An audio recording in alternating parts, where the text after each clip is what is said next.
Ball 13 धावा, high voltage drama वानखेडेवर या final मध्ये तुम्ही अनुभवताय.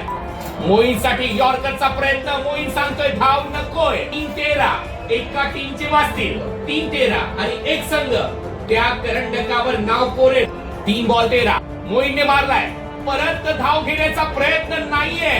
मोईन धावला थांबला. आता मॅचची कहाणी. 2 बॉल 13 धावांची गरज.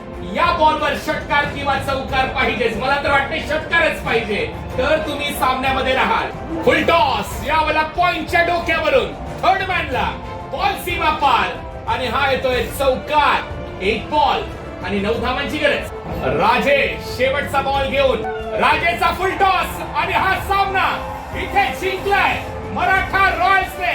घरचा महाराष्ट्र गरजा, कारण मुंबई T20 लीगचा मुकुट आता मराठा रॉयल्सच्या शिरावर विराजमान झालाय. मैदानावर मराठा पराक्रमाची पताका फडकवली आहे आणि विजेतेपदाचा हा करंडक आता त्यांच्या हातात झळकताना आपल्याला पाहायला मिळणार आहे.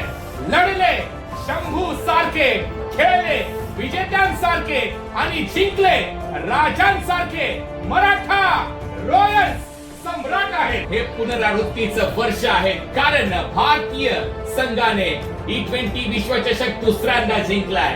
रॉयल चॅलेंजर बेंगळुरूने दुसऱ्यांदा IPLचं विजेतेपद पटकावलंय आणि त्यातल्या त्यात मराठा रॉयल्सने Nuvama private T20 Mumbai league दुसऱ्यांदा जिंकली आहे. म्हणजेच काय, इतिहासात नाव कोरलं जाईल. दुसऱ्यांदा सलग स्पर्धा जिंकत असताना मराठा रॉयल्स